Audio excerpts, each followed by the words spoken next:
David Tennant joins us now. What a story. I can remember it breaking in the news at the time, because what made it even more extraordinary is besides the poisoning and the radiation and the KGB, this is a man that was not supposed to live as long as he did, so ended up essentially being a witness to his own murder. Exactly. He was poisoned by this incredibly rare, incredibly deadly isotope, polonium-210, and it was... he should have fallen over straight away. And that was the intention. You know, this was Russian agents on British soil. Alexander Litvinenko was a British citizen, but he was not. He had worked for the Russian Secret Service, and he had escaped Russia, and he was making it plain in the things that he said about the service, and he was not a friend to Putin, and Putin wanted rid of him, and they poisoned him on British soil, but it was the fact that he was so physically and psychologically tenacious that he did not die straight away. He hung on, and he managed to testify effectively to his own murder in hospital. And it did sort of change global politics somewhat, because then the question was then left hanging in the air. Well, if he hadn't survived, nobody would have known about it. So therefore, how many times has this happened in the past? Exactly. I mean, yes, it took a while for anyone to start believing him, because it was like something from a sort of cheap spy novel. Yeah. This man who was discovered in a hospital bed talking about how he'd been poisoned by the Russian state. Of course nobody believed him initially. And it really took some extraordinary police work and some extraordinarily dedicated officers to sort of sit down with him and listen, hear him out. And for him to survive, for him to be able to tell the story.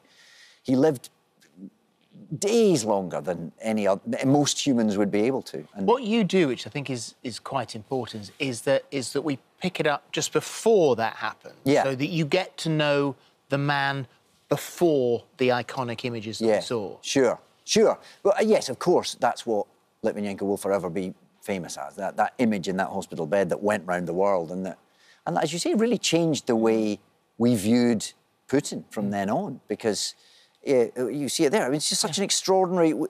I remember it, that moment in 2006 where this was all over the news. We're all going, what is this? Yes. What is this story? It sounds so implausible. It sounds so... What sort of guy was he, though? What did you get to know about him, rather than the victim there and something that had happened, which was, as you say, out of a spy book? What was he like before that? Clearly somebody very noble, very motivated by a sense of justice, and the reason he left Russia is because he was being asked to do things as a member of the Secret Service that he found immoral and wrong. And he was a man with huge dignity and a family man. And that's the thing that, when I first got involved in this, I wanted to be part of telling this story, which was about the way the world changed, about geopolitics, about this extraordinary, impossible to conceive of event. And then, of course, you meet Marina, his widow, whose life was altered forever by this, and who has dedicated her life to telling this story and to shouting about it and to not letting Alexander's death be in vain. And then it becomes a story about family. It becomes a story about a terrible tragedy that was visited upon them so unfairly and so unjustly. The image that we just showed there, I remember at the time when these were released to the press, way before we even knew you were part of this, way before ITVX, any of that. And I remember just looking at it, I think it was in our news review, we were like, God, it's extraordinary, the sort of the makeup and to sort of get you into that state to look like that. Getting that bit right, particularly sort of what happens after that and his death scenes, were really important to you. It's always a balance. When you're telling a true story, it's always a balance between recreating every moment of it correctly and also just getting the story right and getting the emotional thrust of it right. But I think we all were aware that image triggers the memory for everyone. You know, it was so extraordinary, so vivid, that we had to get that right. We had to be as accurate with that as possible, because that kind of unlocks the history of it. But also on I think this is right, I think you said this, on a movie set, film set, TV set, whatever, there's joking about, everybody messes about, there's a bit of fun in between takes and all that, but there was the real dignity and a seriousness taken there, because you knew that the subject material... There was, particularly in those scenes in the hospital room, which were filmed over a week, really. It was just a very intense week. And so many of us had spent time with Marina. We were all committed to telling this story, and this is relatively recent history. And this is about, like I said, it's a tragedy. Politically, it's a tragedy. You know, the reverberations of this are still being felt today.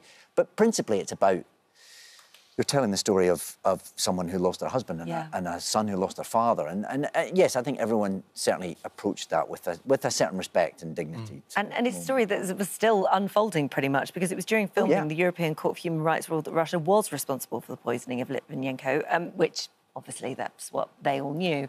But significant, no less, to have it officially. No, that was a big day on set. Everyone felt like, because, you know, the reason this happened is because Putin wanted to shut Sasha Litvinenko up. And the fact that we're still here telling this story means he failed. He didn't do it, and his story lives on. Well, that's Litvinenko, ITVX, on December the 15th. I don't know whether you've been watching any of the show whilst you've been downstairs, but we did say, obviously, for fans of Doctor Who, we would ask you. You know everything. I'm assuming you're going to tell us nothing at all. What would you like to know? Come on, let's open it up. Let's open it up to questions from the floor. What did it feel like to be back? There's a lot of Who fans here, so be careful what you ask for. I'm not going to ask anything at Brexit. What was it like for you, the reveal and being back? It was like being handed a very lovely present. It was joyous. It was great fun. It was a very happy, joyous time 15 years ago, and returning to that could have been, well, who knows? It might have felt awkward. It might have felt difficult. I might not have been able to run as fast, but we had a lovely time. It was nice. Russell T Davies is back running the show. It felt like we'd never been away. And that is all we need. That's all you're getting. It's really nice to see you. Thank you. Thank you very much. Yeah, you're on stage at the moment. I am, yes. I'm doing a play called Good at the Harold Pinter Theatre, which we just announced an extra week for, because we'd sold all the tickets. So if you couldn't get one, you can come. We're going to do a week in January. And lovely just to make Clodagh McKenna was with us the other day, and she was leaving us to go and see you, and texted and said it was amazing. Oh, so, well, thank you. Thank you. 5 stars. 5 stars. 5 stars. Very good. 5 stars. Thank you very much. Thank you.